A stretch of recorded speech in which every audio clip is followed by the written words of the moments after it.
ನಮಸ್ಕಾರ ವೀಕ್ಷಕರೇ, ನಮ್ಮ ಚಾನೆಲ್ಗೆ ಸ್ವಾಗತ. ನನ್ನ ಪತಿ ಸಂದೀಪ್ ಅವರು ಖಾಸಗಿ ಕಂಪನಿಯೊಂದರಲ್ಲಿ ಅಕೌಂಟೆಂಟ್ ಆಗಿ ಕೆಲಸ ಮಾಡುತ್ತಿದ್ದರು. ಅವರ ವೇತನ ಕೂಡ ತುಂಬಾನೇ ಚೆನ್ನಾಗಿತ್ತು. ಆದರೆ ನಮ್ಮ ಮೇಲೆ ಸಾಲದ ಹೊರೆ ವಿಪರೀತವಾಗಿತ್ತು. ಷೇರು ಮಾರುಕಟ್ಟೆಯಲ್ಲಿ ಹಣ ಹೂಡಿ ಅವರು ಹಲವಾರು ಬಾರಿ ನಷ್ಟ ಅನುಭವಿಸಿದ್ದರು. ಬೇಗನೆ ಶ್ರೀಮಂತರಾಗಬೇಕೆಂಬ ಆಸೆಯಲ್ಲಿ ಹೀಗೆಲ್ಲ ಆಗುತ್ತಿತ್ತು. ಆದರೂ ಕೂಡ ಅವರು ಇದನ್ನು ಬಿಡಲಿಲ್ಲ. ನನ್ನ ಗೆಳತಿ ರೂಪಾ ಒಂದು ಕಂಪನಿಯಲ್ಲಿ ಕೆಲಸ ಮಾಡುತ್ತಿದ್ದಳು. ನನಗೂ ಕೂಡ ಎಲ್ಲಿಯಾದರೂ ಕೆಲಸ ನೋಡು ಎಂದು ಅವಳಿಗೆ ಕೇಳಿಕೊಂಡಿದ್ದೆ. ಹಾಗಾಗಿ ಅವಳು ಒಂದು ದಿವಸ ನನ್ನನ್ನು ತನ್ನ ಆಫೀಸಿಗೆ ಕರೆದುಕೊಂಡು ಹೋದಳು. ಅಲ್ಲಿಗೆ ಹೋದ ಮೇಲೆ ಅವಳ ಬಾಸ್ ವಿಕ್ರಮ್ ಅವರ ಜೊತೆ ನನ್ನ ಭೇಟಿ ಮಾಡಿಸಿದಳು.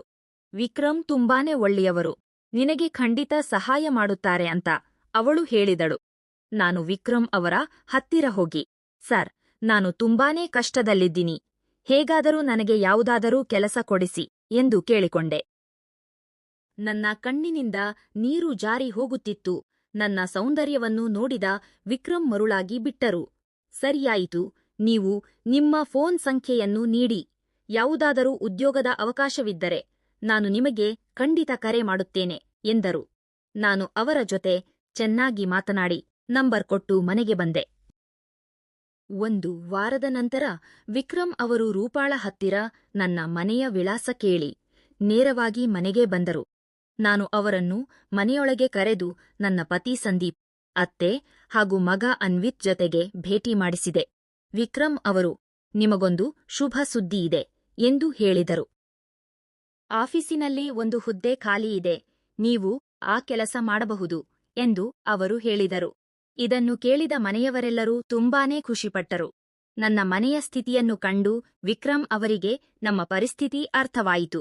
ನನ್ನ ಪತಿಗೆ ಷೇರು ಮಾರುಕಟ್ಟೆಯಲ್ಲಿರುವ ಆಸಕ್ತಿಯ ಬಗ್ಗೆಯೂ ಅವರಿಗೆ ತಿಳಿಯಿತು. ಇದೆಲ್ಲದರ ನಂತರ ಸಂದೀಪ್ ಅವರು ಏನಾದರೂ ಸಿಹಿ ತರುತ್ತೇನೆ ಎಂದು ಹೊರಗಡೆ ಹೋದರು.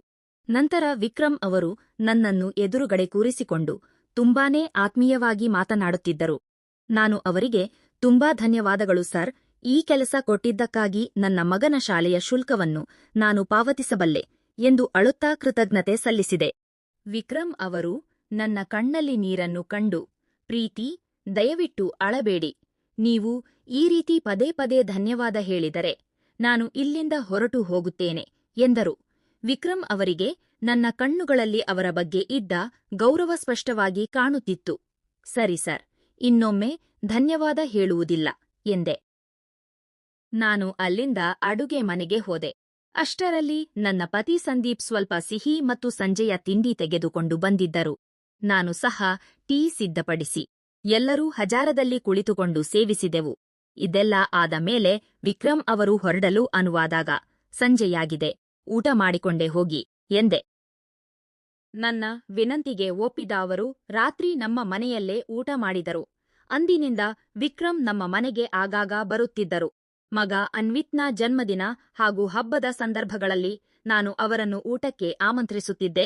ಅವರು ಸಹ ಬಂದು ಸಂಭ್ರಮದಿಂದ ಪಾಲ್ಗೊಳ್ಳುತ್ತಿದ್ದರು. ಹೀಗೆ ವಿಕ್ರಮ್ ಮತ್ತು ನಮ್ಮ ಕುಟುಂಬದವರು ಹತ್ತಿರವಾದೆವು. ವಿಕ್ರಮ್ ಅವರು ನಿಧಾನವಾಗಿ ನನ್ನ ಕಡೆಗೆ ಆಕರ್ಷಿತರಾಗುತ್ತಿದ್ದರು. ಆಫೀಸಿನ ಮೊದಲ ದಿನದಿಂದಲೇ ಅವರು ನನ್ನ ಸೌಂದರ್ಯಕ್ಕೆ ಮಾರು ಹೋಗಿದ್ದರು. ಹೀಗಿರುವಾಗ ಒಂದು ದಿನ ಆಫೀಸಿನ ಚೇಂಬರ್ನಲ್ಲಿ ವಿಕ್ರಮ್ ಅವರು ನನಗೆ, ಪ್ರೀತಿ, ನಿನಗೆ ಗೊತ್ತಾ ನನ್ನ ಲಕ್ಕಿ ಡೇ ಯಾವುದು ಎಂದು ಪ್ರಶ್ನಿಸಿದರು. ನೀವು ಹೇಳಿದರೆ ಮಾತ್ರ ನನಗೆ ತಿಳಿಯಲು ಸಾಧ್ಯ ಎಂದೆ. ಅವರು ನನ್ನನ್ನೇ ನೋಡುತ್ತಾ, ಯಾವ ದಿನ ನೀನು ನನ್ನ ಹತ್ತಿರ ಕೆಲಸ ಕೇಳಲು ಬಂದಿದ್ದೆಯೋ ಅದೇ ನನಗೆ ಲಕ್ಕಿ ಡೇ ಎಂದರು. ಆವಾಗ ನಾನು, ಅದೇಕೆ ಸರ್, ಅದು ನನಗೆ ಲಕ್ಕಿ ಡೇ, ನಿಮ್ಗೇಕೆ ಎಂದು ಕೇಳಿದೆ. ಖಂಡಿತ ಅದು ನನಗೆ ಒಳ್ಳೆಯ ದಿನ, ಏಕೆಂದರೆ ಆವತ್ತು ನೀನೂ ಬರದಿದ್ದರೆ ಇವತ್ತು ನಾವಿಬ್ಬರು ಇಷ್ಟು ಆತ್ಮೀಯರಾಗಿರುತ್ತಿರಲಿಲ್ಲ ಎಂದರು. ನಾನು ಮುಗುಳುನಗೆ ಬೀರಿ ಕೆಳಗೆ ಮುಖ ಮಾಡಿ ಕುಳಿತಿದ್ದೆ.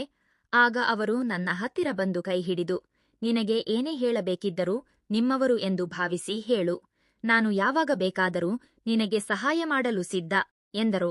ನಾನು ಧನ್ಯವಾದ ಹೇಳಿ ನನ್ನ ಕೈ ಬಿಡಿಸಿಕೊಳ್ಳಲು ಪ್ರಯತ್ನಿಸಿದೆ, ಆದರೆ ಅವರು ಬಿಡಲಿಲ್ಲ. ಅವರು ನನ್ನನ್ನೇ ಪ್ರೀತಿಯಿಂದ ದಿಟ್ಟಿಸಿ ನೋಡುತ್ತಿದ್ದರು. ಅವರ ಪ್ರೀತಿಯ ಭಾವ ನೋಡಿ ನನ್ನ ಮುಖ ಕೆಂಪಾಗುತ್ತಿತ್ತು. ಅವರಿಗೆ ನನ್ನ ಮೇಲೆ ಅಪಾರ ಪ್ರೀತಿಯಿದೆ ಎಂಬುದು ಅವರ ಮುಖದಲ್ಲಿ ಸ್ಪಷ್ಟವಾಗಿ ಗೋಚರಿಸುತ್ತಿತ್ತು. ವಿಕ್ರಮ್ ತಮ್ಮ ಪ್ರೀತಿಯನ್ನು ವ್ಯಕ್ತಪಡಿಸಲು ಪ್ರಯತ್ನಿಸುತ್ತಿದ್ದರು. ಆದರೆ ನಾನು ಯಾವಾಗಲೂ ಪತಿಯ ನಿಷ್ಠೆಯ ಬಗ್ಗೆ ಹೇಳಿ ಅವರನ್ನು ತಡೆಯುತ್ತಿದ್ದೆ. ನನ್ನ ಪತಿ ಸಂಪಾದಿಸಿದ ಹಣವನ್ನೆಲ್ಲ ಕಳೆದುಕೊಳ್ಳುತ್ತಿದ್ದರು. ಮನೆಯ ಪರಿಸ್ಥಿತಿಯಿಂದ ನಾನು ನೊಂದು ಹೋಗಿದ್ದೆ.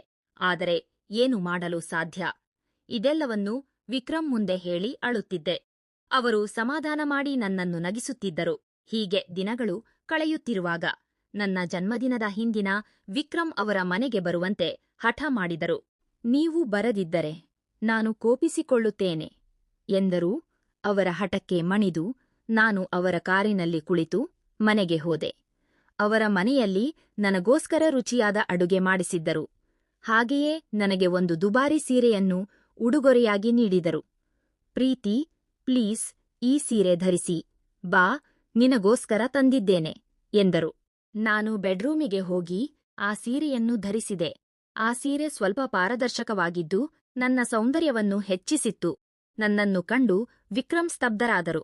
ಅವರು ನನ್ನನ್ನು ಆವೇಶದಿಂದ ತಬ್ಬಿಕೊಂಡರು. ವಿಕ್ರಮ್, ಇದೆಲ್ಲ ಸರಿಯಲ್ಲ ಎಂದು ನಾನು ದೂರ ತಳ್ಳಲು ಯತ್ನಿಸಿದೆ. ಆದರೆ ನನ್ನ ಮನಸ್ಸು ಪೂರ್ಣವಾಗಿ ಅವರನ್ನು ವಿರೋಧಿಸುತ್ತಿರಲಿಲ್ಲ. ಅವರು ನನ್ನ ಮನಸ್ಸನ್ನು ಚೆನ್ನಾಗಿ ಅರಿತುಕೊಂಡಿದ್ದರು.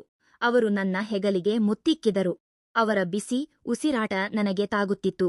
ನಾನು ಬೇಡವೆನ್ನುತ್ತಲೇ ಅವರ ಅಪ್ಪುಗೆಗೆ ಶರಣಾದೆ. ನನ್ನನ್ನು ಎತ್ತಿಕೊಂಡು ಹೋಗಿ ಹಾಸಿಗೆಯ ಮೇಲೆ ಮಲಗಿಸಿದರು. ನಾನು ಸಂಪೂರ್ಣವಾಗಿ ಅವರಿಗೆ ಸಮರ್ಪಿಸಿಕೊಂಡೆ. ನಮ್ಮ ನಡುವಿನ ಆಕರ್ಷಣೆಯ ಬೆಂಕಿ ಆರುವ ತನಕ ನಾವು ಜೊತೆಯಾಗಿಯೇ ಕಳೆದವು. ನಂತರ ನಾವಿಬ್ಬರೂ ಅಪ್ಪಿಕೊಂಡು ಮಲಗಿದ್ದೆವು. ಸ್ವಲ್ಪ ಸಮಯದ ನಂತರ ನಾನು ಬಿಕ್ಕಿ ಬಿಕ್ಕಿ ಅಳಲು ಶುರು ಮಾಡಿದೆ. ಆಗ ವಿಕ್ರಮ್ ಆತಂಕದಿಂದ, ಪ್ರೀತಿ, ಯಾಕೆ ಅಳುತ್ತಿದ್ದೀಯಾ? ನನ್ನಿಂದ ಏನಾದರೂ ತಪ್ಪಾಯಿತಾ ಎಂದು ಕೇಳಿದರು. ಹಾಗೇನಿಲ್ಲ ಸರ್, ನಾನು ಮೊದಲ ಬಾರಿ ಇಂತಹ ಪ್ರೀತಿಯನ್ನು ಅನುಭವಿಸಿದೆ. ಅದಕ್ಕಾಗಿ ಭಾವುಕಳಾದೆ ಎಂದು ಉತ್ತರಿಸಿದೆ. ವಿಕ್ರಮ್ ನಮ್ಮ ಕುಟುಂಬದವರಿಗೂ ಹತ್ತಿರವಾಗಿದ್ದರು. ನಮ್ಮ ಎಲ್ಲಾ ಅಗತ್ಯಗಳನ್ನು ಪೂರೈಸುತ್ತಿದ್ದರು. ಹೀಗಿರುವಾಗ ಒಂದು ದಿನ ವಿಕ್ರಮ್ ಅವರ ತಂದೆ ತಾಯಿ ಆಫೀಸಿಗೆ ಬಂದರು. ಅವರ ಮಗನಿಗಾಗಿ ಒಂದು ಹೆಣ್ಣಿನ ಸಂಬಂಧ ತಂದಿದ್ದರು. ವಿಕ್ರಮ್, ಒಂದು ಒಳ್ಳೆಯ ಸಂಬಂಧ ಬಂದಿದೆ, ಹುಡುಗಿ ನೋಡಲು ಹೋಗೋಣ ಬಾ ಎಂದು ಅವರ ತಾಯಿ ಕರೆದರು. ವಿಕ್ರಮ್ ಕೆಲಸದ ನೆಪ ಹೇಳಿ ಅದನ್ನು ಮುಂದೂಡುತ್ತಿದ್ದರು. ಇದರಿಂದ ಕೋಪಗೊಂಡ ಅವರ ತಂದೆ, ನೀನು ಆ ಪ್ರೀತಿಯ ಗುಂಗಿನಲ್ಲಿದ್ದೀಯಾ? ಅದಕ್ಕಾಗಿಯೇ ಸಂಬಂಧಗಳನ್ನು ತಿರಸ್ಕರಿಸುತ್ತಿದ್ದೀಯಾ ಎಂದು ಗದರಿಸಿದರು. ವಿಕ್ರಮ್ ಅವರು, ನಮ್ಮ ನಡುವೆ ಅಂತಹ ಕೆಟ್ಟ ಸಂಬಂಧ ಯಾವುದೂ ಇಲ್ಲ ಎಂದು ಸಮರ್ಥಿಸಿಕೊಳ್ಳಲು ಯತ್ನಿಸಿದರು. ಆದರೆ ಅವರ ತಂದೆ ತಾಯಿ ಕೇಳುವ ಸ್ಥಿತಿಯಲ್ಲಿರಲಿಲ್ಲ. ನೀನು ಇಲ್ಲಿ ಏನು ಮಾಡುತ್ತೀಯ ಎಂಬ ವರದಿ ನಮಗೆ ಬರುತ್ತದೆ. ಪ್ರೀತಿ ನಿನ್ನ ಮನೆಗೆ ಪದೇ ಪದೇ ಬರುತ್ತಾಳೆ ಎಂದು ಕಾಲೋನಿಯ ಜನ ಮಾತನಾಡಿಕೊಳ್ಳುತ್ತಿದ್ದಾರೆ. ಹೀಗಾದರೆ ನಿನಗೆ ಯಾವ ಹುಡುಗಿಯೂ ಸಿಗುವುದಿಲ್ಲ ಎಂದು ಎಚ್ಚರಿಸಿದರು. ನಾನು ಅವಳ ಇಡೀ ಕುಟುಂಬದ ಜೊತೆ ಆತ್ಮೀಯವಾಗಿದ್ದೇನೆ ಎಂದು ವಿಕ್ರಮ್ ಸಮಾಧಾನಪಡಿಸಲು ಪ್ರಯತ್ನಿಸಿ ಕಳುಹಿಸಿಕೊಟ್ಟರು. ಪೋಷಕರು ಹೋದ ನಂತರ ವಿಕ್ರಮ್ ತುಂಬಾನೇ ಆತಂಕದಲ್ಲಿದ್ದರು. ನಂತರ ನನಗೆ ಕರೆ ಮಾಡಿ ಮಾತನಾಡಿದಾಗ ಸ್ವಲ್ಪ ಸಮಾಧಾನಗೊಂಡರು. ಒಂದು ದಿನ ನಾನು ಅವರ ಮನೆಗೆ ಹೋದಾಗ ಅವರು ನನ್ನನ್ನು ತಬ್ಬಿಕೊಂಡು, ಪ್ರೀತಿ, ನಿನ್ನನ್ನು ಬಿಟ್ಟು ಇರಲು ಸಾಧ್ಯವಾಗುತ್ತಿಲ್ಲ. ನೀನು ಯಾವಾಗಲೂ ನನ್ನ ಜೊತೆಯಲ್ಲೇ ಇರು. ಈ ಮನೆ ನಿನ್ನಿಲ್ಲದೆ ಖಾಲಿ ಎನಿಸುತ್ತದೆ ಎಂದರು. ಆದ್ರೆ ನಾನು, ಇದು ಅಸಾಧ್ಯ. ನಾನು ನನ್ನ ಪತಿ ಮತ್ತು ಮಗನನ್ನು ಬಿಟ್ಟು ಬರಲಾರೆ. ನಾವು ಈ ಸಮಾಜದಲ್ಲಿ ಗೌರವದಿಂದ ಬದುಕಬೇಕಿದೆ ಎಂದು ಸ್ಪಷ್ಟವಾಗಿ ಹೇಳಿದೆ. ಇದರಿಂದ ವಿಕ್ರಮ್ಗೆ ಸಿಟ್ಟು ಬಂದರು, ಸುಮ್ಮನಾದರು. ಕೆಲವು ದಿನಗಳ ನಂತರ ನನ್ನ ಪತಿ ಸಂದೀಪ್ ಅವರಿಗೆ ಷೇರು ಮಾರುಕಟ್ಟೆಯಲ್ಲಿ ಭಾರಿ ಲಾಭವಾಯಿತು. ಅವರು ಮಗ ಅನ್ವಿತ್ನ ಜನ್ಮದಿನವನ್ನು ಬಹಳ ವಿಜೃಂಭಣೆಯಿಂದ ಆಚರಿಸಲು ನಿರ್ಧರಿಸಿದರು. ಸುಮಾರು 300 ಜನರನ್ನು ಆಹ್ವಾನಿಸಿ ಸುಂದರವಾಗಿ ಡೆಕೋರೇಷನ್ ಮಾಡಿಸಿದ್ದರು. ವಿಕ್ರಮ್ ಅವರಿಗೂ ಆಹ್ವಾನವಿತ್ತು. ಅಂದು ಎಲ್ಲರ ಮುಂದೆ ವಿಕ್ರಮ್ ಜೊತೆ ಮಾತನಾಡಲು ನನಗೆ ಸಂಕೋಚವಾಯಿತು. ಯಾರೂ ನಮ್ಮ ಬಗ್ಗೆ ತಪ್ಪು ತಿಳಿದುಕೊಳ್ಳಬಾರದೆಂದು ನಾನು ಅವರಿಂದ ದೂರವೇ ಉಳಿದೆ. ಇದರಿಂದ ಬೇಸರಗೊಂಡ ವಿಕ್ರಮ್ ಯಾರಿಗೂ ಹೇಳದೆ ಬೇಗನೆ ಹೊರಟು ಹೋದರು. ಮರುದಿನ ನಾನು ಆಫೀಸಿಗೆ ಹೋದಾಗ ಅವರ ಮುಖ ಬಾಡಿತ್ತು. ನಾನು ಅವರ ಕ್ಯಾಬಿನ್ಗೆ ಹೋಗಿ ವಿಚಾರಿಸಿದಾಗ, ಪ್ರೀತಿ, ನನಗೆ ರಾತ್ರಿಯೆಲ್ಲ ನಿದ್ರೆ ಬರಲಿಲ್ಲ. ನಾನು ಆ ಹುಡುಗಿಯನ್ನು ನೋಡಲು ಹೋಗಲು ನಿರ್ಧರಿಸಿದ್ದೇನೆ ಎಂದರು.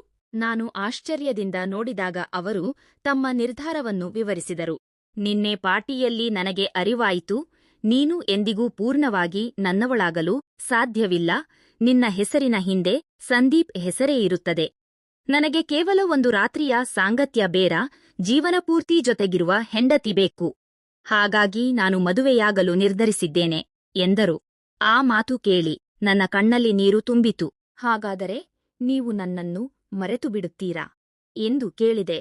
ಆಗ ಅವರು, ನಾವು ಕೇವಲ ಸ್ನೇಹಿತರಾಗಿರಬೇಕಿತ್ತು, ಆದರೆ ಮಿತಿ ಮೀರಿದೆವು.